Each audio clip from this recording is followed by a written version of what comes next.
Perfecto, ahí está. Entonces, hasta ahora teníamos simplemente definiciones, ¿sí? Lo importante de esto, que les tiene que dar claro, que todo viene por cuestiones de repetitividad de solicitaciones a una determinada amplitud. ¿Cuánto repetimos? Lo suficiente, ¿sí? Como para generar un número alto de ciclos, ¿sí? Repetidos de solicitaciones. Tipos de diagramas de tensión, el sinusoidal que nos permite ASTM es lo que mencioné hace un ratito, es cómo ASTM y cómo hoy en todos lados se aplica esto, ¿sí? Entonces van a ver, vamos a visualizar acá, tres ciclos básicos. El primero es lo que se llama totalmente reversible. ¿Qué significa eso? Fíjense que un sigma máximo en un caso es positivo, luego en un punto se hace cero y luego se hace negativo, ¿sí? Esto se llama reversión total de ciclo, ¿sí? Es una tensión alternada donde la tensión media es nula. Está claro que la tensión media estaría coincidente con este eje, ¿no es cierto? Y se lo denomina R-1. ¿Por qué? Porque R, que vamos a ver un poquito más, pero R es la relación entre la tensión máxima y la mínima, entre la mínima y la máxima. La mínima es esta, que coincide con la amplitud, y la máxima es esta. Por lo tanto, la relación es -1. ¿Sí? Entonces, normalmente, la mayoría de los ensayos de los materiales para caracterizarlos desde el punto de vista de fatiga se realizan a R-1, es decir, a un ciclo totalmente reversible de tensiones. Vamos a ver que acá la llaman sigma las tensiones, y se suele usar sigma, pero comúnmente en fatiga, para distinguirlo de lo que es una tensión alterna de lo que es una tensión estática, la sigma queda para lo estático y la S es para alterno, ¿eh? Pero por ahora quédense con esta idea, después vamos a ir metiendo ese cambio. En este caso, bueno, tenemos algo parecido a lo que mencioné hoy. Hay una tensión media, ¿sí? A la cual se le superpone una sinusoidal. Fíjense que en este caso la mínima sigue siendo de un valor negativo, pero menor que la máxima. ¿Está? Por lo tanto, el R va a estar entre -1 y 0. ¿eh? Y acá tenemos otra donde el R está entre 0 y 1, porque sería el caso primero que vimos, donde la tensión media es diferente de 0, las dos son positivas, tanto la máxima como la mínima, entonces el R, que es la relación entre la tensión mínima y la tensión máxima, es positivo, ¿eh? Y de un determinado valor. Bueno, estas son después de acá tenemos infinitas combinaciones posibles en función de la relación entre la tensión máxima y la mínima. Bien. Bueno, acá tenemos otro ejemplo. Esto es lo que se hace normalmente en aeronaves, ¿no? Generalmente en los aviones, en la década del 50 y acá en los 90 se volvieron a hacer, se han instalado cerca de del centro de gravedad de los aviones de transporte, fundamentalmente, ¿sí? Acelerómetros que podían determinar las aceleraciones, las Gs, que experimentaba el centro de masa de la aeronave. Entonces se hacían vuelos, se instalaban en distintas líneas aéreas estos acelerómetros y permitían determinar lo que se llama el espectro de aceleraciones que experimentaba el centro de masa de la aeronave. Y luego a partir de eso, ¿sí? Se podía deducir las tensiones que se podían generar en ciertos elementos más críticos. Y acá podemos ver, otra vez un poquito más claro que el otro, que era de desplazamientos, ahora pasamos hablando de aceleraciones, lo que es el taxing o lo que sería el proceso de taxeo, es el del carreteo, ¿sí? El ascenso, el vuelo recto y nivelado, sin turbulencia, la parte de tormenta, otra vez vuelo recto y nivelado, con poca turbulencia, ¿no? El descenso y nuevamente el aterrizaje, un ciclo. Luego, nuevamente se repetiría el ascenso, un crucero, podrá haber tormentas, y se iban acumulando información sobre estos gráficos, ¿sí? Esos gráficos después serán estudiados, desmembrados un poco, ¿sí? Acomodados, y se llegaban a este tipo de gráficos para hacer los ensayos que luego se aplicaban a componentes. Por ejemplo, experimentó 2000 ciclos en el taxeo. en una X cantidad de horas, ¿no? 200.000 ciclos de esta amplitud a este nivel de tensión de amplitud y a una tensión media. A la misma tensión media, 2.000 ciclos que podrían corresponder a esto. Otras 100 horas a una amplitud mayor, a la misma tensión media, con otros picos. Y así, la repetición de sucesos o ciclos, fíjense que van de muy altos ciclos de baja amplitud, por suerte es así, a muy pocos ciclos de alta amplitud. Fíjense, apenas este caso es obviamente una referencia, pero es más o menos así. En toda esa cantidad de horas de vuelo, solamente habrá registrado 2 picos de alta amplitud de la intensidad de la aceleración, mientras que en todo este rango experimentó muchos ciclos repetitivos de una baja amplitud. La influencia de estos y estos es muy diferente, ¿sí? Del punto de vista del overstress, o sea, de la sobretensión que puede producir esto, o bien por los muchos ciclos que meten pequeñas amplitudes, porque la fatiga es un fenómeno acumulativo, es como que se va haciendo daño en el material y ese daño se va acumulando, ¿sí? Entonces tenemos un estado de repetición de muchos ciclos y un estado de repetición de bajos ciclos, pero de mucha amplitud. Entonces, quizá esto haga un daño instantáneo, pero esto es un daño en el tiempo. Va acumulándose. El overstress, generalmente, la sobretensión, ¿sí? Las actuales aeronaves están muy por encima de lo que puede generar un overstress debido a una tormenta, ¿sí? Generalmente esto hoy no produce problemas, ¿sí? Los más problemáticos son los ciclos de mucha repetición de amplitud, de baja amplitud y media amplitud. ¿Está bien? Porque ya les digo, estáticamente las aeronaves están diseñadas con factores de seguridad extremadamente elevados para lo que es las cargas estáticas, entonces estamos cubiertos, pero para la fatiga vamos a ver que se necesita hacer diseños específicos. Progreso de la fatiga, perdón. Sí, digamos que podemos definir que hay básicamente, vamos al diagrama, creo que es mucho más clarificador que el texto, después lo lees de ahí. Supongamos que esta es una sección al corte, esta es una barra que fue sometida a un estado de tracción, como podemos ver acá, digamos sobre la sección esta actuó una tensión, ¿sí? Tensión de tracción, que puede tener tensión media nula o no. Es decir, puede ser que haya una pretensión de la sección o que esté en cero y parta de un cero de un máximo a cero y se revierta la tensión. Va a ser diferente, no la falla, sino va a ser diferente el tiempo en que llega a romperse la pieza. Entonces, para que se pueda producir fatiga, se necesita tener una iniciación o nucleación, ¿sí?, del fenómeno. En general, en elementos donde no hay concentradores de tensiones artificiales como pueden ser chaveteros y demás, ¿sí?, las fatigas suelen arrancar en la periferia de la pieza, ¿sí? Entonces, en los primeros ciclos de carga, ¿sí?, puede haber que haya varios puntos de iniciación en toda la periferia. Por ahí puede haber muchos lugares donde hay pequeñas microfisuras a nivel atómico, a nivel de la red, que no hay forma de detectarlas, ¿sí? Y que se empiezan a propagar.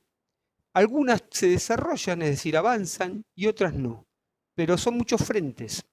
A veces esos frentes se juntan para formar una iniciación, y a partir de esa iniciación, que es la nucleación, empiezan a aparecer líneas, ¿sí?, de propagación, lo que se llama la propagación de la grieta. La propagación existe porque existe una nucleación. ¿Está bien? Entonces, la grieta empieza a propagarse porque existe esta nucleación, empieza a aparecer esto que vemos aquí, que serían estas líneas que vemos aquí, que se llaman líneas de playa, ¿sí? Líneas de playa porque parecen las líneas que deja las olas del mar o del río sobre la arena, ¿no? Donde dejamos marcas. ¿Qué sucede? Cada vez que la tensión desaparece porque la carga externa desaparece, por ejemplo, un vehículo que para, un avión que aterriza y no vuela. Si existe una propagación, va a frenar, porque no existe un campo de tensiones, ¿sí?, favorables para seguir propagando la fisura. Se necesita una energía, ¿sí?, proporcionar una energía a ese material para que siga propagando la fisura. ¿Ok? Entonces, cada vez que uno vea una rayita que para, todas estas son líneas de parada. Es donde la tensión suspendió y de golpe arrancó. ¿Qué sucede? Cada vez que arranca, debido a que existe existe triaxelidad, existe un concentrador de tensiones muy importante, el pico de arranque es muy alto. O sea, la tensión que inicia es muy alta, entonces rompe, propaga, propaga, propaga, para. Cuando para, nuevamente tenemos otra triaxialidad. Cuando arranca de vuelta el ciclo de fatiga, nuevamente tenemos un pico, una alta tensión, produce la falla. Y así va propagando, propagando, propagando, hasta que en un momento la sección remanente del material es incapaz de soportar la carga aplicada. ¿Sí? Incapaz por dos cuestiones. Primero, porque fíjense, acá le falta un poquito más de la mitad del área, ¿no? Si hemos diseñado esta pieza en régimen elástico, ¿sí?, para soportar la carga de diseño y estamos con la mitad del área, es obvio que la pieza tiene que fallar. ¿Está bien? Y hago una aclaración que acabo de darme cuenta que no mencioné algo. Es un fenómeno, la fatiga, que se da en el régimen elástico. No estamos hablando de plasticidad, no estamos hablando que estamos trabajando a sigma 0,2 ni en el rango elastoplástico del material, sino que estamos perfectamente dentro del rango elástico que nos marca la ley de Hooke si es un material lineal elástico. ¿Está bien? Un acero, un aluminio, titanio, cualquier metal, ¿sí?, que son los que presentan justamente el fenómeno de fatiga porque existen una estructura cristalina. ¿Está bien? Las gomas, elastómeros y demás presentan fatiga, pero el mecanismo es diferente. Pero por ahora dejemos las gomas y los elastómeros por de lado, vamos a entender bien qué pasa con los metales.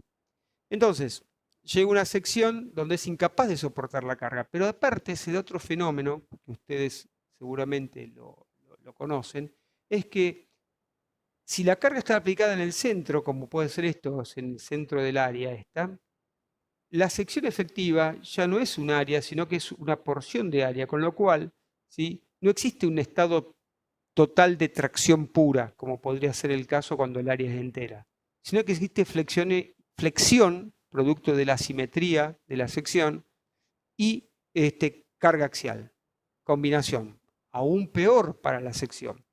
Finalmente, la falla se produce de forma abrupta, ¿sí?, con una superficie plana, lisa, típica de una falla o una rotura frágil, por más que el material se comporte como dúctil. A esta altura, después de haber rendido el parcelito de impacto, de fragilidad y demás, podemos sacar conclusiones al respecto. ¿Qué fenómeno se dio acá?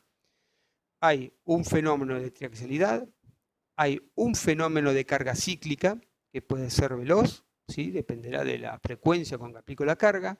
O sea, se da toda la condición para producir un tipo de fallo de tipo frágil y no dúctil como podría esperarse de un material de comportamiento dúctil. Todo esto está condicionado al estado de carga reinante y a la condición de triaxialidad que introducen estas discontinuidades producto del avance de la fisura. Por lo tanto, si entendieron bien esto, podemos pasar ahora a un nivel más chiquito, a un nivel más microscópico, por así decir, porque no siempre arrancan acá las discontinuidades. Podría darse que la discontinuidad se presenta a nivel cristalográfico. Y de acá surge el diseño de hoy de muchos materiales monocristalinos, donde se busca poner los cristales en la dirección del máximo esfuerzo, ¿sí? Este es un caso genérico, no importa ni del material ni nada, sino que simplemente para poder expresar o demostrar algunas cuestiones. Sabemos que a un estado de tracción, ¿sí?, los planos del movimiento de la red cristalina son a 45 grados o muy próximo a 45 grados. Por lo tanto, son debidos a las tensiones de corte, al shear stress que vemos aquí. Si no tenemos un arreglo de granos, estos son las bordes de grano, etcétera, y particularmente tenemos un grano de esa estructura cristalina que está favorablemente orientado con las tensiones de corte, este grano va a deformar mucho más o más fácilmente que los cristales o los granos que estén orientados en otras direcciones que no sean de las tensiones de corte. Imagínense, en un ciclo va para allá, deforma para aquel lado. En el otro ciclo al revés, va y viene. En un momento este elemento que está sometido a este estado de tensión favorable, está orientado favorablemente, sufre acritud total, es decir, sufre strain hardening, se endurece y se rompe el grano, ¿sí? Imagínense plastificación local dentro de una red, perdón, sí, dentro de la red, bien digo, dentro del arreglo de granos.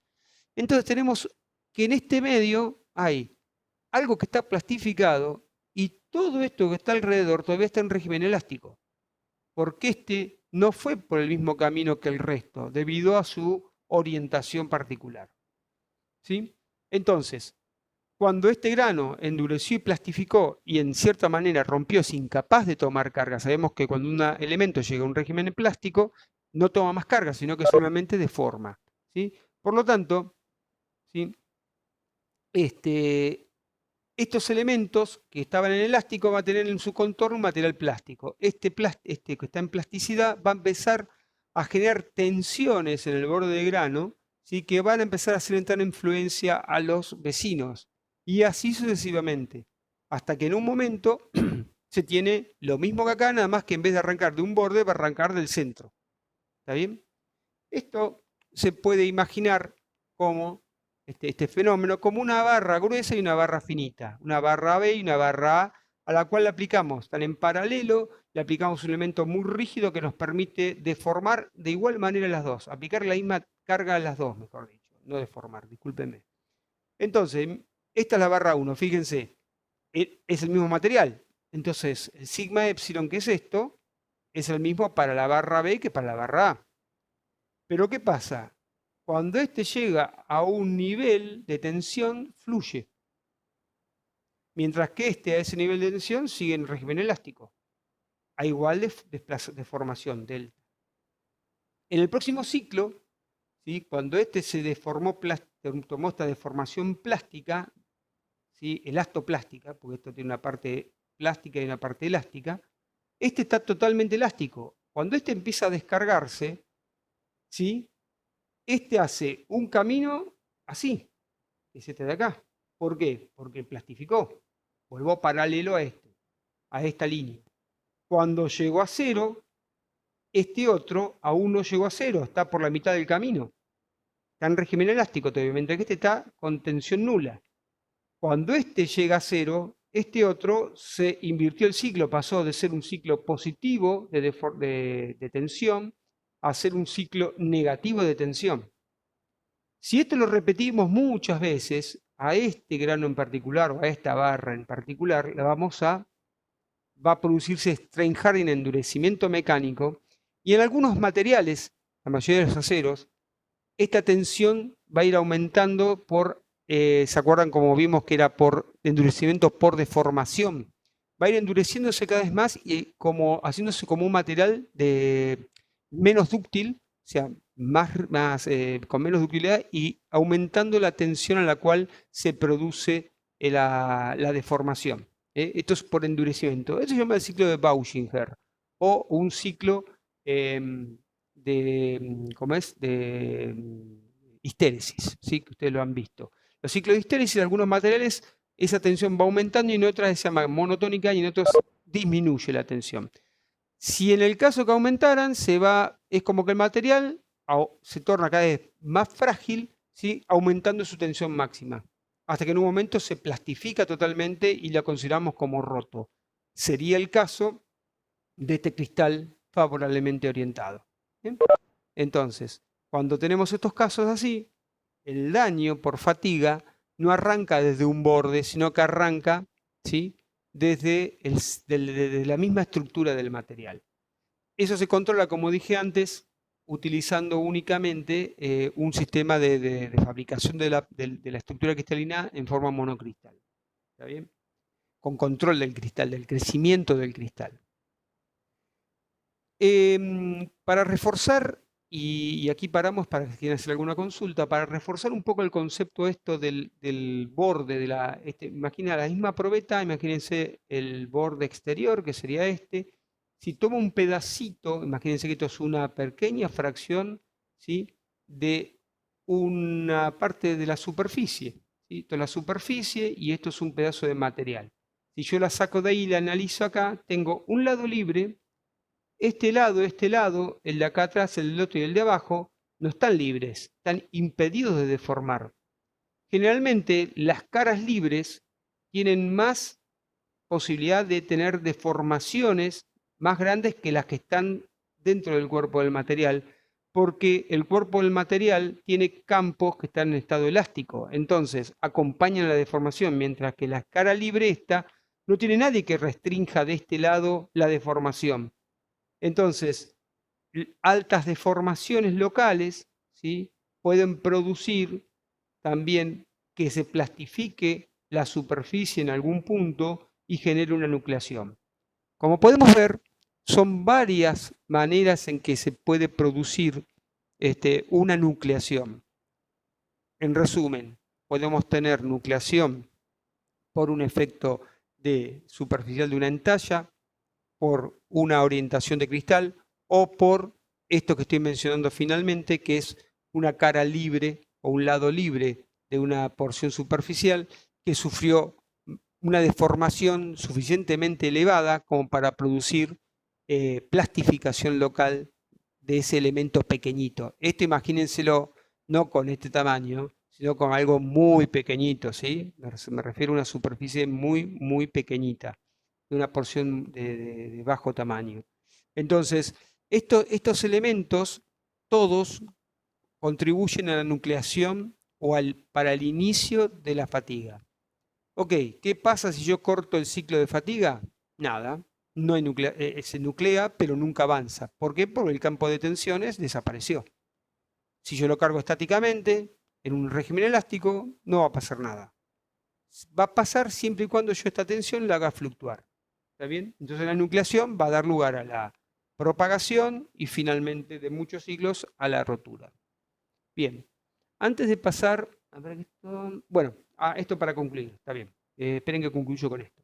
Entonces, como hemos visto, se necesitan dos condiciones fundamentalmente para llegar a la falla por fatiga: el estado de carga cíclica o en general de un estado de carga o de formación, y condiciones particulares en el material de la pieza, ¿sí? ¿Por qué? Porque cuando hablamos de material, es todo lo que dijimos hasta ahora. Cuando hablamos de pieza, hablamos de discontinuidades de tipo artificiales, ¿sí? En definitiva, hablamos de concentradores de tensiones. ¿Está bien? Entonces, recuerden que los concentradores de tensiones van a ser de distinta intensidad, por lo tanto, van a producir campos de tensiones más o menos intensos en la zona donde estén aplicados, y esos lugares son los que van a generar la nucleación, ¿sí?, para producir el inicio de la fatiga. Y acá tenemos un caso. ¿Se acuerdan que hablamos de un chavetero? El chavetero es aquel elemento que permitía vincular, por ejemplo, un eje, ¿sí?, a una polea. Lo vimos en la clase pasada. Este es un chavetero. Como pueden ver, hay un chavetero de acá, otro chavetero de acá. Esto trabaja a torsión, que también puede ser una carga cíclica.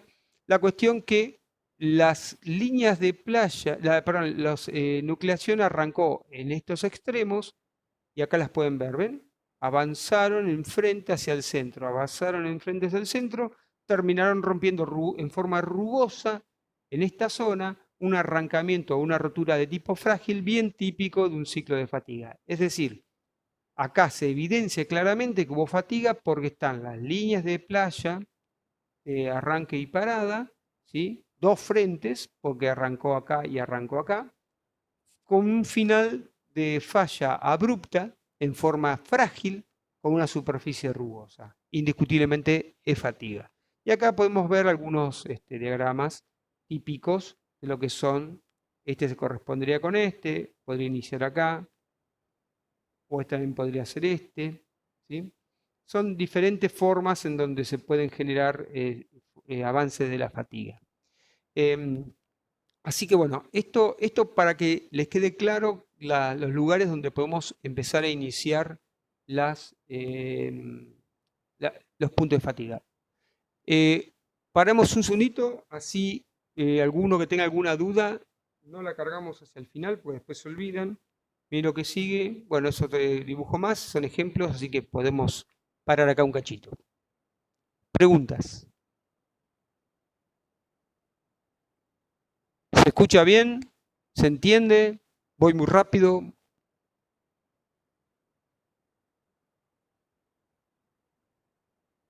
Sí, se escucha bien, para mí va bien, ¿eh? Va bien, perfecto. ¿Alguna otra opinión de algún compañero? ¿Va bien? ¿Se escucha perfecto? ¿Mejor así? ¿Sí? Bueno, perfecto. Entonces, si no hay preguntas, continuamos con la clase. Bien, vamos a seguir con la clase. Bueno, este es un caso que nos tocó a Jorge y a mí analizar alguna vez. No voy a decir ni la pieza que es, ni de qué era, ni nada, porque no corresponde.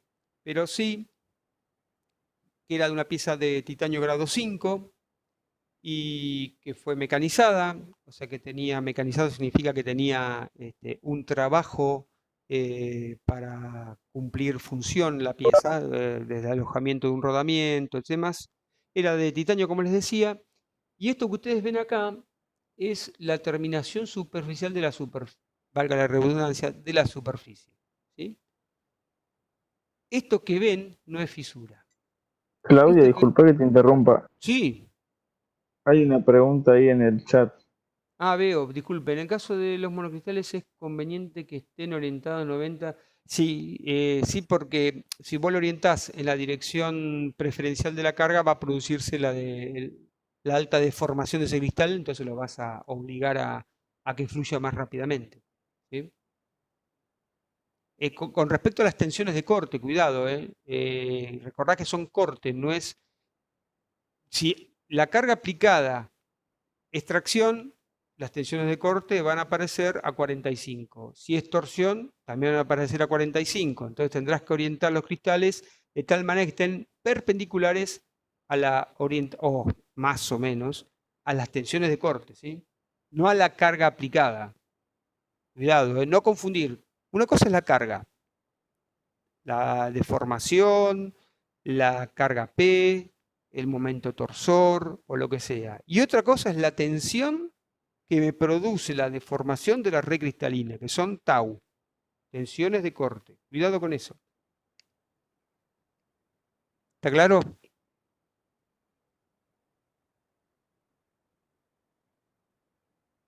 Bueno, entonces, cuidado con las rayas. Las rayas son engañosas.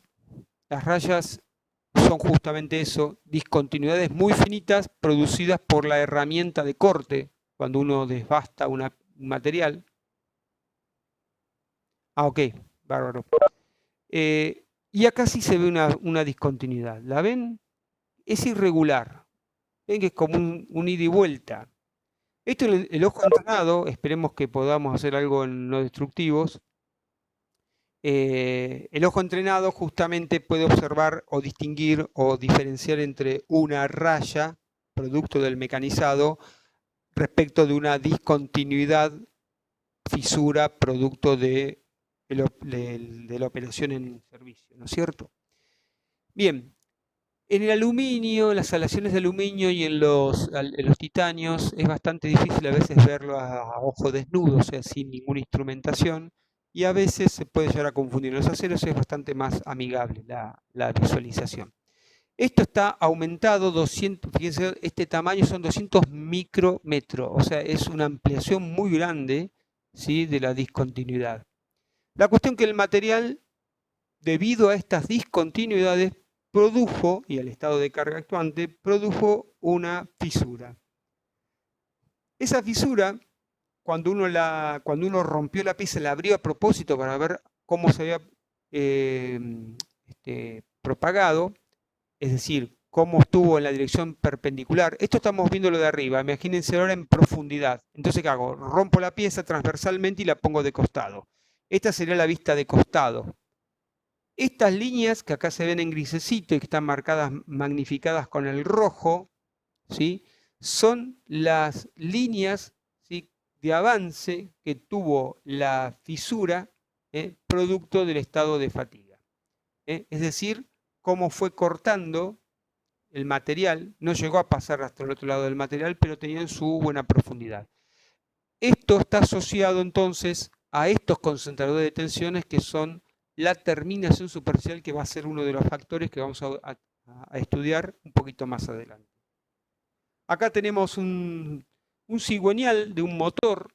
Acá tenemos donde apoya, digamos, perdón, esta donde va la biela. Este también es el cojinete del cigüeñal, ¿sí? No, la biela, este es el cojinete del cigüeñal, discúlpenme. Va una biela acá, otra biela acá, esto está arriba de esto, tiene que ir, y este es el cojinete del cigüeñal, esta es la salida, acá vemos un rodamiento, y fíjense, este agujero, que es un agujero obligado a tener ahí, porque es donde va el sistema, fluye la lubricación de los cojinetes y demás, produjo un crecimiento de una fisura que terminó rompiendo por fatiga este cigüeñal. El cigüeñal básicamente trabaja si hay cargas de torsión, flexotorsión, ¿sí? Y bueno, lamentablemente esto hay que tenerlo porque si no, no podemos lubricar. Es una discontinuidad geométrica, es una discontinuidad artificial y bueno, lamentablemente produjo esta falla. Obviamente que se estudia para que esto sea que genere el menor daño posible. A veces propaga fisuras, a veces no, va a depender mucho de la constitución del material. En el caso aeronáutico, el más marcado de todos los casos de fatiga es el caso del Comet 4, el primer avión de transporte a reacción, ¿no?, que hubo a turbinas, ¿sí? Acá las podemos ver, tenía 4 turborreactores metidos dentro del ala, avión inglés de Havilland inglesa, original, porque hoy existe de Havilland, pero es Canadá. La fábrica como tal desapareció, se fundió, quebró después de fabricar este avión. El avión era precioso, era un avión de un desarrollo para la época increíble, pero el avance en el estudio de la fatiga no acompañaba al desarrollo aerodinámico y demás de la época. Pasaba esto. Había una despresurización abrupta del fuselaje del avión, y se perdieron varios aviones. La fisura se originaba en la zona de borde, donde hay un cambio de sección, justamente. Si bien ustedes ven que hay refuerzos y demás, las ventanas eran extremadamente grandotas, no estaba muy cuidado el hecho de los cambios de tensiones o los concentradores de tensiones. Conclusión, imagínense que todo este fuselaje estaba sometido a una presión interna, mayor que la presión externa, como cualquier avión de transporte actual. O sea, es un globo, básicamente esto. Si a eso le sumamos los efectos de cargas cíclicas debido a torsión, flexión y demás que produce las cargas aerodinámicas sobre el fuselaje, terminaban propagando una fisura o generando una fisura en la estructura, en esta zona o en esta, propagando luego de forma catastrófica, porque había presión interna, la falla en la dirección longitudinal del fuselaje. Conclusión, explotaban en vuelo. Lamentablemente hubo muchas víctimas, no hubo sobrevivientes a estos accidentes porque era, como dije, catastrófica, es así la fatiga. Cuando falla no avisa, se produce el fallo. Y esto lo descubrieron después porque pudieron rescatar parte de uno de los aviones que cayó en el mar Mediterráneo y notaron justamente esto que vimos en la foto anterior, que había una fisuración a partir de una zona. Entonces, los ingleses hicieron esto, que fue el primer test a nivel 1-1, escala 1-1 del Comet 4, de un ensayo de fatiga. Entonces, ¿qué hicieron? Metieron al fuselaje, ¿sí?, dentro de esta estructura, le aplicaban cargas a las alas, presurizaban el fuselaje y bueno, descubrieron que sí, que había un problema de fatiga en el material y eso terminó, esto es un tanque en realidad, porque le generaban presión interna con agua. Lo presurizaban como si fuera un globo, ¿está bien? Pero con presión de agua, ¿por qué? Porque si ustedes inflan algo con gas, un recipiente, cualquier cosa, es peligroso cuando explota. En cambio, cuando hay un líquido, por la capacidad de incompresibilidad que tiene un líquido, no es compresible como el agua, ¿sí? Va primero, perdón, es incompresible el agua y es compresible el fluido. No sé si me expresé bien. La cuestión es que cuando usted tiene un líquido y se genera una fisura, va a haber una pérdida, no va a haber una explosión. Si ponen gas, explota. ¿Mm? Entonces, lo que hacían era eso. Lo llenaron de agua al fuselaje, lo sometían a una carga interna y después provocaban fatiga. Y ahí descubrieron que sí, ocurría el mismo fenómeno, se fatigaba y rompían en las ventanillas los fuselajes y una falla catastrófica. El otro catastrófico fue el 737-200 Coupé o descapotable, como pueden ver acá, donde perdió la fila de la fila 1 a la 10, perdió todo el techo. Este avión es una Loja, es una línea aérea que volaba, o no sé si vuela actualmente, entre la isla ¿cómo es? Bueno, allá en Estados Unidos, eh, este famoso lugar, y San Francisco, Hawái, no me acordaba el nombre. Entre Hawái y San Francisco, la cuestión que muchos ciclos de carga y descarga tenía esto, es decir, muchos ciclos de presurización y despresurización en poco tiempo.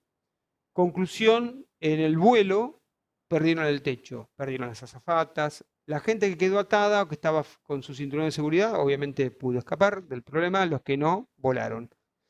Acá pueden ver la gente, pero es interesante y siempre pongo de manifiesto lo bien dimensionada y que son las estructuras aeronáuticas. Fíjense que con la mitad de la estructura, ¿no? Porque acá no hay nadie que aguante un estado de flexión, ni de torsión, ni de nada, porque está roto, le falta más del 50% de la estructura superior, ¿sí? El avión pudo aterrizar y esta gente se pudo salvar. Acá pueden ver cómo quedó el recubrimiento arrancado y cortado, se ven los campos de tensión que hubo. Bueno, resistió porque es un avión. Eso da la pauta y es un avión, hablamos de un avión de diseño antiguo, ¿no? Hoy son, desde el punto de vista del diseño, no del avión en sí, sino del diseño estructural, está muy superado un 737-200, ¿no? Hay otros criterios más importantes para todo lo que falla. Bien, entonces, esos son los casos típicos de elementos que fallan por fatiga, desde un simple eje hasta un avión. ¿Está bien? Bien, vamos con el diagrama de Wöhler y el diagrama de Woodman, porque tenemos que empezar a ver de dónde viene todo esto del análisis de la fatiga. Tengo que comentarles que ya lo dije hace un rato, pero que la fatiga es un fenómeno acumulativo. Es decir, todo lo que metamos de fatiga en un componente va a quedar en el componente como una acumulación de daño, así se le llama, acumulación de daño, porque es pequeñas porciones de vida que le estamos sacando al componente. ¿Está bien? Esto lo experimentó Wöhler, allá por fines del siglo XIX, fue el primero que hizo una máquina de fatiga y empezó a estudiarla. Y el ensayo que hacía Wöhler se llamaba de viga rotatoria, utilizando una máquina llamada máquina de Moore o de viga rotatoria, justamente. Y probaba, lo que hacíamos Wöhler fue probar a diferentes niveles de tensiones muchas probetas. ¿Por qué? Porque encima de todo lo malo que es fatiga, es totalmente aleatoria, es decir, tiene mucha dispersión de valores, ¿sí? Para un mismo nivel de tensión. Entonces, Wöhler, por ejemplo, ensayaba 10 o más probetas a un nivel de tensión, veía cuando fallaban, ensayaba a otro nivel de tensión, otras tantas probetas, y así iba bajando el nivel de tensión y sacando lo que se llama una curva de SN o tensión alterna, ¿sí? Fatiga, en un N grande número de ciclos a la falla. Esto es muy importante que lo anoten y les quede claro, que N grande es ciclos a la falla, son curvas de falla las que saca Wöhler, ¿sí? Curvas de falla, tensión, número de ciclos a la falla. Entonces, la máquina de Wöhler, la máquina que usó Wöhler es justamente la de relativa de Moore, que es esta básicamente. ¿Qué tiene esto de particular? Bien, un motor que nos permite regular la velocidad de rotación. Regulando la velocidad de rotación controlamos la cantidad de ciclos que le vamos a aplicar a una probeta de esta forma. Tenemos un contador de revoluciones y contador de ciclos. Y en este extremo tenemos dos piezas importantes articuladas acá y articuladas acá. Esto es una viga donde la continuidad de la viga la da la probeta. Si yo a esta viga le cuelgo un peso, controlo el momento flector acá, porque el momento flector acá en el centro de la probeta es sigma, o S en este caso podría ser, M por D sobre 2 sobre J. ¿Sí? Entonces, si yo la sección la conozco, si conozco el J, conozco el diámetro, conozco la distancia entre apoyos, conozco el momento, conozco la carga, que es la que puedo variar, en una pesa, 2 pesas, 3 pesas, lo que sea, puedo controlar los niveles de tensión en el centro, es decir, en esta zona. Las probetas de fatiga son, también llamada forma de hueso de perro, ¿sí? Son probetas que fíjense que no tienen normalmente una zona de, esta zona, perdón, de mordaza, y estas generalmente se meten aquí adentro y suelen agarrarse para no provocar grandes concentradores de tensiones tipo cono, ¿no? Que aprieta, se aprieta aquí y no le permite girarse, ¿no? Gira todo el conjunto este sin resbalamiento, eso quise decir. Entonces, supóngase, pongo esta probeta acá. Ahora vamos a ver un video. Pongo el primer nivel de carga que me genera un nivel de tensión en la sección. Pongo en marcha mi motor. Anda, anda, anda, rompe. ¿Cuánto rompió? Rompe a 1000 ciclos. Ok, anoto. A este nivel de tensión, 1000 ciclos. Fíjense que lo único que puedo sacar de este dato, de este ensayo, es el número de ciclos. Son los ciclos los que me interesan. Obviamente que el nivel de tensión lo fijo, porque es un parámetro que yo fijo. Después, lo que saco del ensayo, el dato, ¿sí? Es la cantidad de ciclos que tuve que hacer para poder producir la rotura de esta pieza. Estas probetas, como pueden ver, son muy pulidas. Están perfectamente mecanizadas, a espejo se llama, o sea, con muy baja, a diferencia del video de la foto que mostré de la pieza esa de titanio, estas superficies son perfectamente pulidas, porque justamente lo que se busca es que no haya influencia de la superficie respecto a la falla. También tienen una forma así para producir que en esta zona se generen las máximas tensiones. ¿Sí? Son de pequeño tamaño, está bien, porque la máquina no son muy grandotas, ¿eh? Y también todo esto se hace a temperatura ambiente, digamos, no se tienen en cuenta los efectos térmicos, se hacen a 23 más menos 2 grados centígrados. Entonces, son probetas pulidas, como dije, de formas muy definidas, muy controladas, para que, como pasaba con otras probetas, la influencia de su fabricación no sea importante o de peso en los resultados finales. Bien, entonces, una aclaración. Fíjense que la probeta es muy liviana, por lo tanto su peso propio es despreciable. Generalmente esto es despreciable y lo único que importa es la masa que pongo acá. ¿A qué me refiero eso? Que en estado sin carga, sin esta carga, la tensión media es nula, no hay condición de propio peso. Este es el peso que metemos, es el que mete la flexión. Entonces, los ensayos de viga rotatoria en general son ensayos con R-1, es decir, tensión media nula. Esto que vimos al principio de la clase. R-1, tensión media nula. Es decir, hay un ciclo de tracción, una fibra se va a traccionar, la del otro lado se va a comprimir. En el próximo medio ciclo, la que estaba a tracción se va a comprimir y la que estaba a compresión se va a traccionar. En el otro ciclo, esta que estaba a tracción se va a comprimir y la que estaba a compresión se va a traccionar. Y así voy invirtiendo los ciclos de las fibras más extremas. ¿Se entiende? Entonces produzco fatiga en el borde, en la parte externa, ¿sí? Donde están las máximas tensiones. O sea que esto se debe únicamente a a las tensiones y deformaciones que se generan en el contorno de la probeta. Bien, ¿cómo se puede hacer? Bueno, vamos a ver que hay una gran dispersión de valores, ¿sí? es decir, que hay una distribución aleatoria de la resistencia. No podemos hablar de baja dispersión como puede pasar en un ensayo de tracción donde las diferencias, yo puedo decirles, el sigma medio de sigma 0,2, por ejemplo, de un aluminio anda en 270 megapascal. Y puede ser más o menos 20 megapascales. Hay valores medios. En esto no se puede fijar un valor medio porque hay distribución aleatoria y tenemos que hablar de probabilidad de falla. Todas son distribuciones gaussianas. Vamos a esto directamente.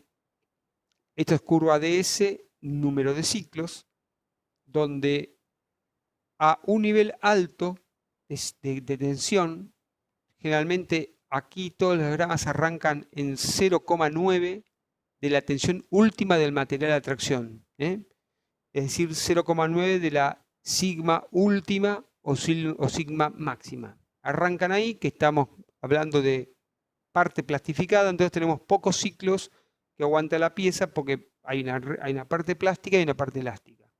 Entonces, la distribución ahí es bastante, la media respecto de la gaussiana, tiene bastante poca dispersión. Pero a medida que la tensión va bajando, lo que sería la dispersión de valores sí se va ampliando. Es decir, si esta es un valor medio de la probabilidad de fallo, a medida que me busco una probabilidad de falla menor o mayor, ¿sí? La dispersión de valores es mayor a bajo niveles de tensiones. Entonces podemos distinguir acá un valor medio de probabilidad de fallo, un valor con baja probabilidad de falla y un valor con alta probabilidad de fallo. Normalmente trabajar con un valor de baja probabilidad de fallo, ¿sí? Es bastante complicado tener curvas de esto y generalmente las curvas que se dan son de tensión de fallo medio, es decir, 50% de probabilidad de vida. Estas curvas tienen esta forma. Arrancan a 0,9 de la tensión última, van cayendo, acá pueden ver cómo se superponen los diferentes avances de la fisura, la nucleación, la propagación y la falla. ¿Sí? Entonces, es una curva exponencial que va bajando y de golpe se hacen asintóticos con el eje del eje de la N. ¿Quién se hace asintótico con el eje? ¿Qué materiales se hacen asintóticos con el eje de la N? Los aceros, las aleaciones de titanio presentan lo que se llama límite de fatiga definido. Esto que ven acá. Mean Fatigue Limit. Esto significa que es el límite de fatiga o la tensión límite de fatiga que se da para una probabilidad, en este caso, de 50, de probabilidad de vida. Este sería el límite de fatiga, ¿sí? Medio para una probabilidad de vida o de supervivencia de solamente el 1%. O sea, falla el 99%. Y este sería el límite de fatiga para la probabilidad de vida de que sobreviven el 99% y falla solamente un 1%. Entonces, esta así como está pintadita acá, es de probabilidad de 50% de probabilidad de vida. Las otras vendrían paralelas, como esta, como están acá. Entonces, como es difícil conseguir curvas de este tipo, generalmente se trabaja con las curvas de valor medio. Le dan los libros y publicaciones y referencias dan un valor medio de probabilidad de vida. Podemos distinguir una zona de bajo número de ciclos, más o menos 10 al cubo, 1000 ciclos es un número bajo de ciclos. Esto es la vida de fatiga finita, vida finita de fatiga, y esto es altos números de ciclos, y es de esperar que hacia allá, si esto es asintótico, ¿qué significa? Que nunca se va a intersectar con el eje de la N. Por lo tanto, me estaría diciendo que acá hay una zona donde yo podría vivir infinitamente con números de ciclos sin falla. Vamos a ver un poquito esto en un ratito. Quédense con esa idea. Se llama el límite de fatiga, me está marcando justamente eso. El límite es la tensión, límite de fatiga es la tensión por debajo de la cual, o sea, por debajo de esa tensión donde se espera que un elemento soporte infinito número de ciclos. Bien, como les decía, las curvas de Wöhler generalmente son a tensión media nula, pero hay referencias como el Mills-Handbook que usamos nosotros, donde para diferentes materiales hay curvas de Wöhler con tensión media nula y curvas de Wöhler con tensión media diferente de cero. Tensión media nula y tensión media diferente de cero. Bien, vamos a ver un cachito esto. Esto ya lo vimos. Bueno, antes de continuar, ¿sí? Quisiera ver si les queda claro este concepto de Wöhler. ¿eh? Porque es fundamental para entender lo que viene después. Entonces, si hay alguna duda, la plantean ahora y continuamos rápidamente.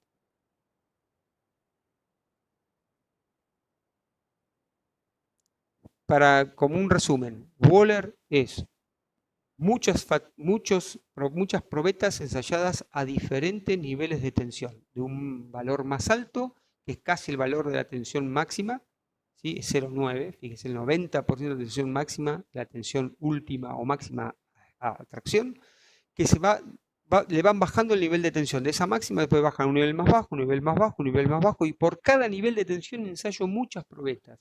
¿Para qué? Para tener justamente una población de probetas importante y poder sacar una distribución gaussiana y a partir de esa distribución gaussiana sacar mis curvas de probabilísticas de supervivencia.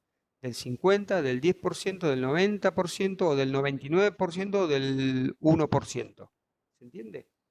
Entonces, para fatiga sí o sí se necesita ensayar muchas probetas a diferentes niveles de tensión. Luego de esas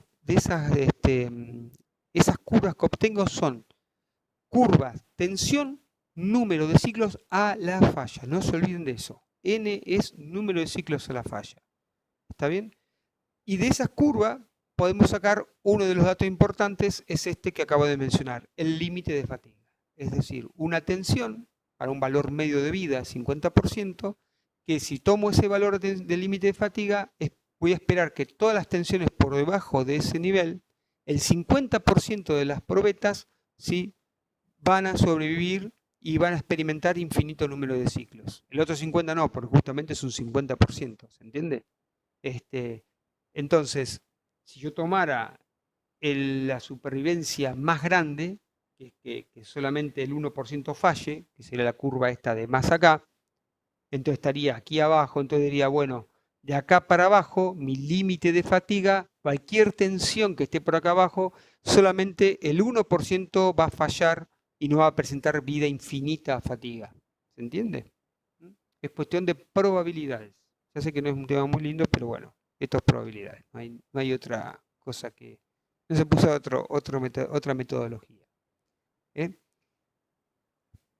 Sí, una pregunta importante. La velocidad a la que se aplica la carga de las probetas para fatiga. Bueno, vamos a ver que, y se demostró, que la velocidad depende de la frecuencia, es decir, de la distancia entre picos, ¿no es cierto? Y no tiene influencia, sino que simplemente acorta los tiempos del proceso de fatiga. Vamos a ver un poquito más tarde que el único momento en donde la velocidad de aplicación del ciclo, es decir, de la velocidad con la que yo mm, a una amplitud fija, ¿no? Estamos hablando, fijo una amplitud de tensión. Y ahora le pongo 10 Hz de frecuencia. Voy a 10 Hz. Ahora lo voy a avanzar porque se me está haciendo largo el ensayo. Lo pongo a 20 Hz, el doble. Bueno, lo único que hago es acortar los tiempos.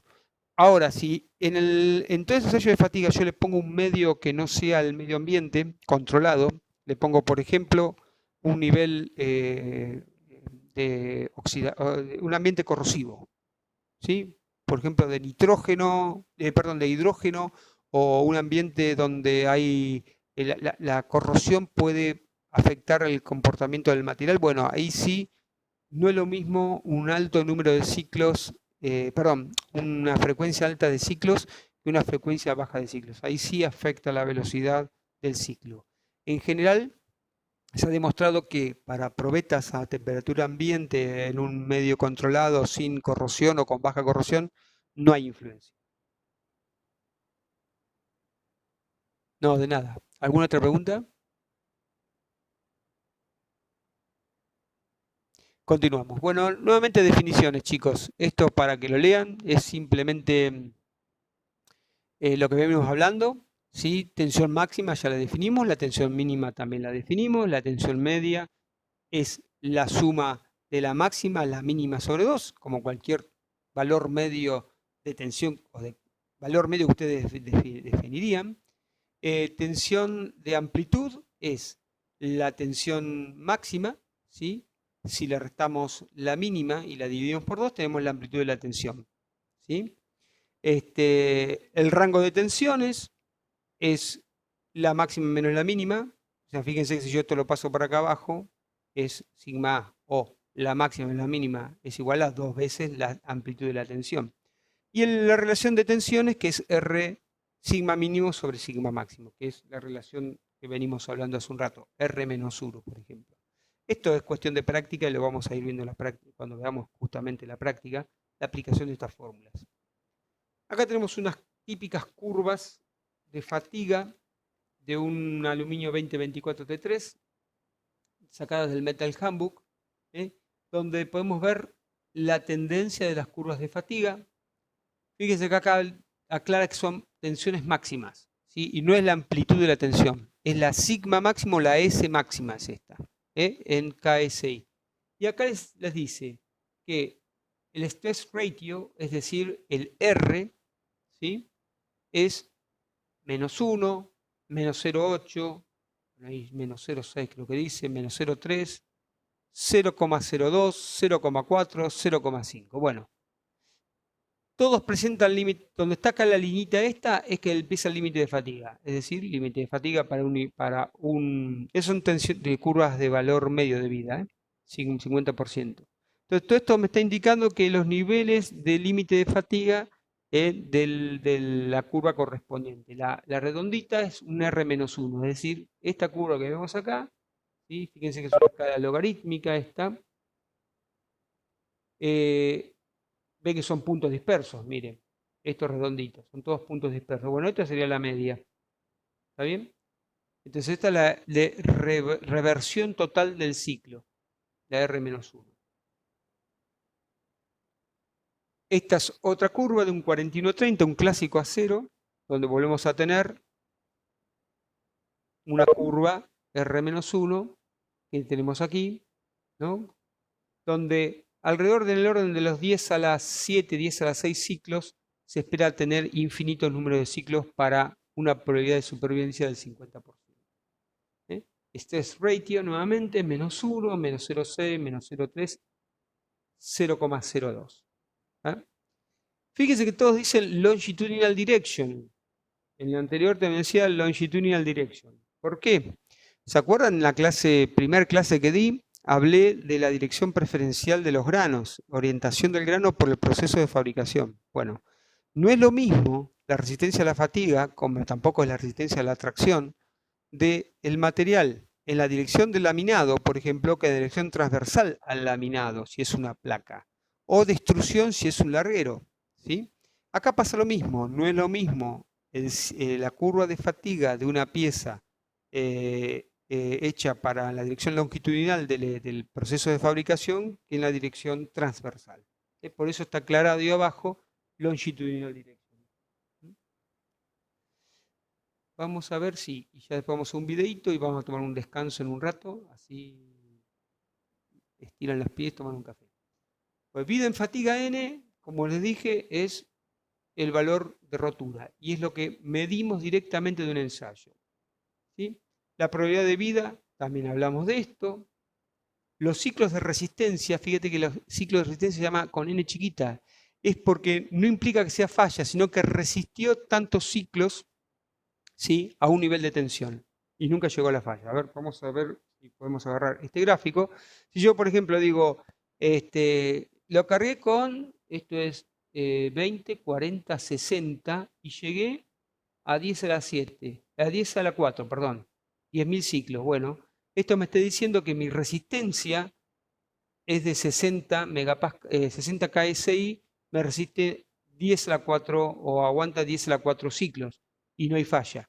Es la resistencia a ese nivel de tensión. Si sigo aumentando los números de ciclos, también tendría que ir resistencia, ¿no? Y no rompió. Ahora, si llegué aquí, bueno, tengo la falla. Entonces, yo puedo parar antes, decir que en una tensión puedo llegar hasta resistir un poquito antes de la falla, tanto cantidad de ciclos. Eso sería la resistencia a los ciclos o ciclos de resistencia. El número de ciclos de tensión al que un miembro es sometido a fatiga sin fallar. Resistencia a la fatiga, Rn, es la tensión que el material puede soportar durante n repeticiones de ciclo. Está vinculado con un dado porcentaje de vida. Siempre están, recuerden, con los porcentajes de vida, ¿sí? Generalmente 50. Vamos a ver este video, que es un ensayo de viga rotatoria de Moore, de una probeta de 6061 T6, hecho en la Universidad de Pittsburgh.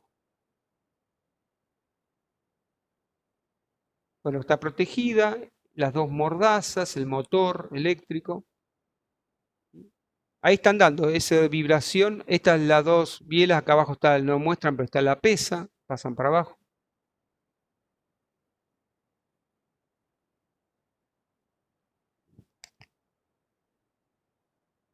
Esa vibración es la RPM del motor.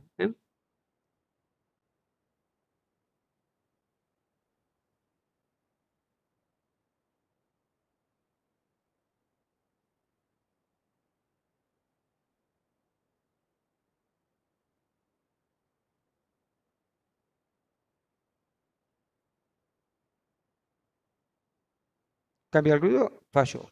Bueno, y en el centro lograron determinar la curvativa.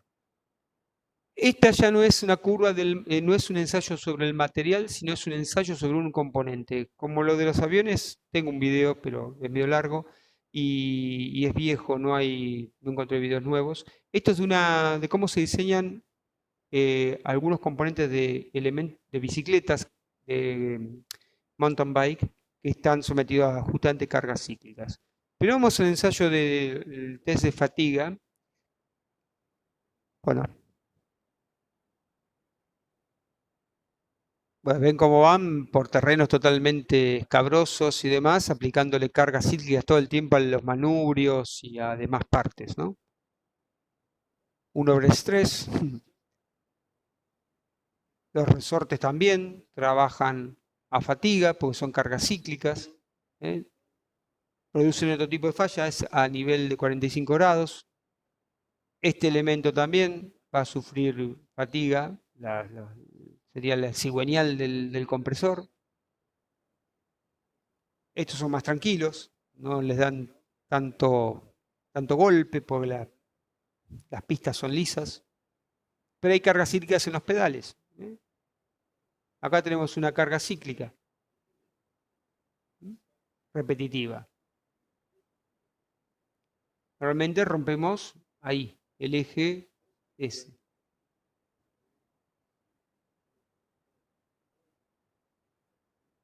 Las ruedas de los trenes es donde empezaron los efectos de fatiga que estudiaron los ingleses originalmente y obviamente en los aviones. Estos no tienen banquina cuando se les rompe algo, ese es el problema.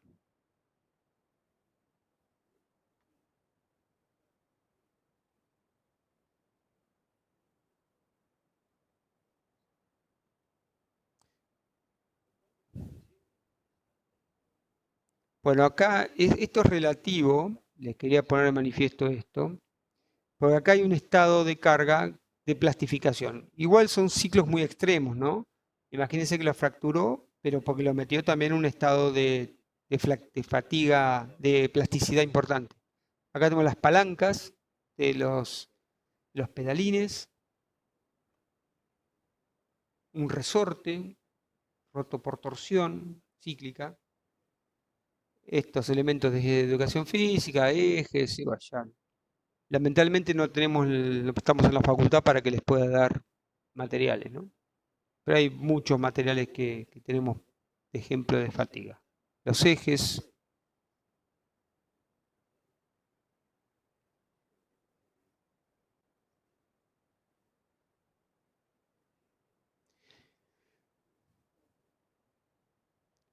Este test lo voy a explicar un cachito antes de... Bueno, vamos para que avance y después lo vemos. ¿Se acuerdan de este acero que lo mencioné, S235JR? ¿Se acuerdan que el JR era temperatura ambiente? Bueno, no están preparados para trabajar a baja temperatura. ¿Se acuerdan? Repásenlo después. De esto surge este espécimen o esta probeta. 235 megapascal de tensión mínima de sigma 0,2. Eso significaba esto. Este es otro tipo, bueno, la máquina de control numérico donde se fabrican las probetas para que sean todas parejitas y controladas en dimensión y en terminación superficial. Y esta máquina, a diferencia de la de Moore, es de tracción uniaxial. Es decir, él va a poner la probeta aquí y aquí, ¿sí? La va a fijar con estos elementos de unión, aprieta la probeta, la torquea para que justamente apriete bien y no se les mueva de ninguna manera. Y esto lo que va a producir es una carga generada por este sistema, este resorte que está acá. La intensidad de la carga va a estar dada por ese resorte. Pero ese resorte, como ustedes saben, que la fuerza de un resorte es K por X, es decir, la constante del resorte por el desplazamiento que le damos al resorte, ¿sí? Bueno, justamente lo que él controla es el desplazamiento que le va a dar a este resorte para aplicar la carga de tracción y de compresión. Carga cíclica reversible en este caso. ¿Ven? Este es el resorte, le comunica la carga a esto, y acá hay un excéntrico. Este excéntrico, si yo le regulo la velocidad, regulo el ciclo.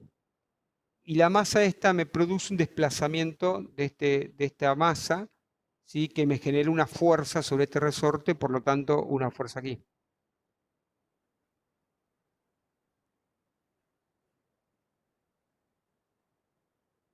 ¿Eh?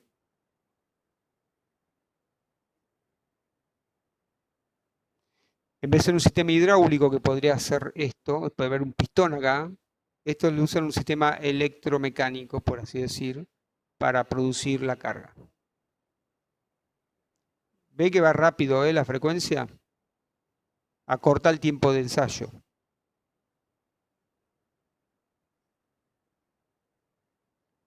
Dice que muchos cracks pueden aparecer hasta que se unen en un frente común y van a romper o ahí o en el centro. Ahí está.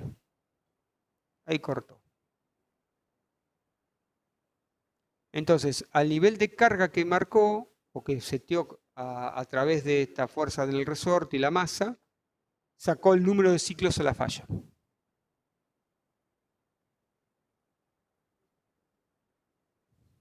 Fíjense la forma de la fractura. ¿Eh?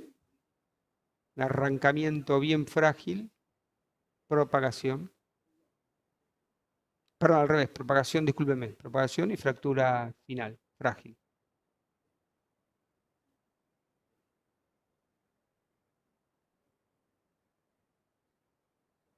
Avanzó todo hasta acá y el último tramo es un arrancamiento frágil. La magnifican con este microscopio y ahí podemos ver las líneas de playa y parada. La propagación de la fisura. Eso es el estriado que se ven así. ¿Sí? Son estas. Son las líneas de fatiga, líneas de playa y parada. En realidad no hay parada acá porque es continuo. Entonces fíjense que es continuo, fíjense que están equidistantes. ¿Sí? ¿Por qué? Porque en ningún momento la paró. Él arrancó el ensayo y hasta la rotura. Pone otra.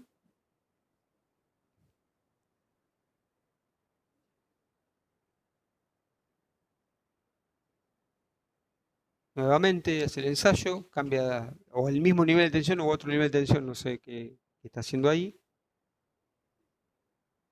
Ahí dice que incrementó la carga. Bueno, volvió a romperla.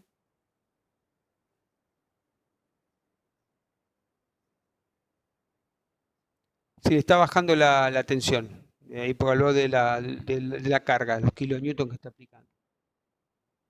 Le va bajando el nivel de carga.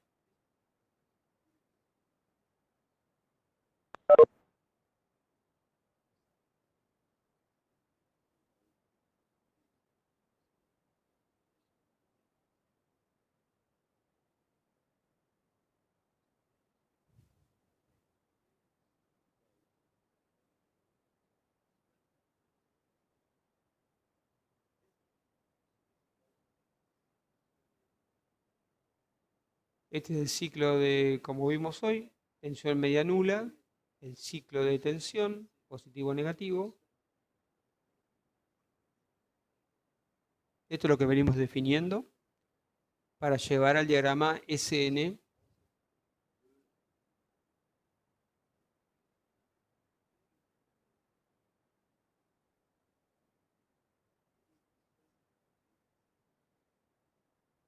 En este caso definen, fíjense que yo hoy mostré un diagrama que era sigma máximo. Acá dicen que acá van a dibujar o poner la sigma A, que es la amplitud de la tensión, que coincide con la máxima en este caso, ¿no? Porque es tensión media nula.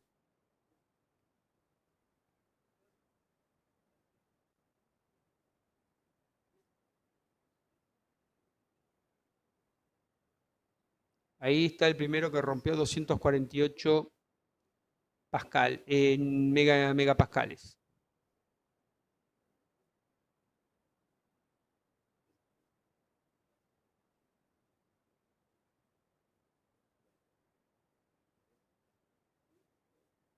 Con menos tensión va a venir con menos número de ciclos y así. Y esto que indica acá, infinito límite de fatiga. Es un A0, fíjense que en el orden de 10 a la sexta, 10 a la séptima ciclos presenta la asíntota respecto del eje de las n, o sea, límite de fatiga.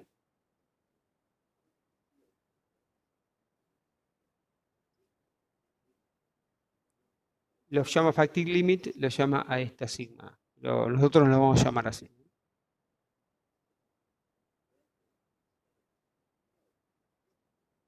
Y acá hablamos hoy la dispersión de valores que puede haber, el scatter.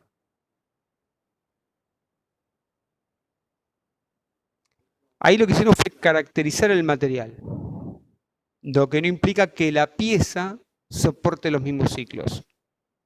¿Se entiende? Porque la pieza va a tener discontinuidades y demás. Bueno, aquí tenemos un ensayo de fatiga con un estado de carga preasignado, obtenido obviamente de lo que hace normalmente una persona. Tantos ciclos así, tantos ciclos así. ¿Mm? Cambia la posición del manubrio, agarra el piso con piedras. Lo que vimos hoy, ¿se acuerdan cuando vimos el diagrama del perfil del avión? Pues lo mismo. Ahí tenemos un ensayo de fatiga de un avión, el ala de un avión, con pistones hidráulicos.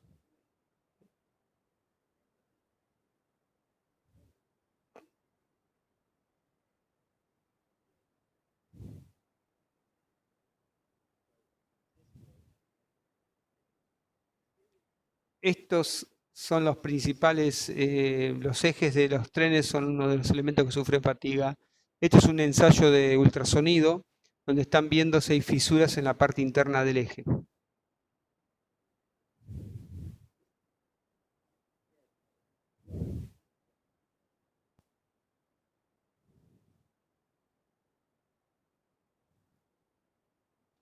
Bueno, vamos a ver con qué seguimos. Límite de fatiga lo hemos definido. Los aluminios, a diferencia de los aceros, ¿sí? No presentan un límite de fatiga definido en el orden 10 a la 7 y 10 a la séptima.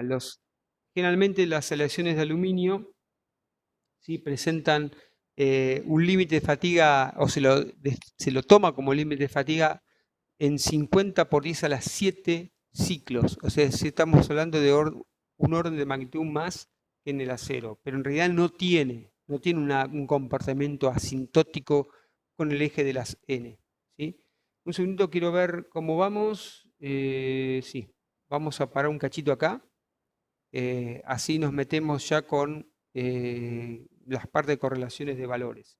¿Eh? ¿Alguna consulta que me quieran hacer antes de tomarnos un pequeño descanso? ¿Cómo vienen?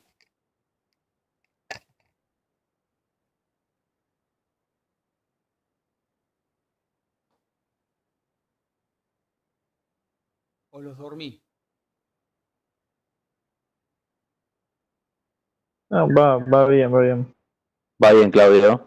¿Va bien? Bueno, ¿quieren tomar un descansito, tomarse un café, preparar un mate, algo? Vayan. Bueno, Son y 33 y vamos a tener un rato más de clase, así que tómense y 33 a las 45, ¿eh? 4:45, ¿sí?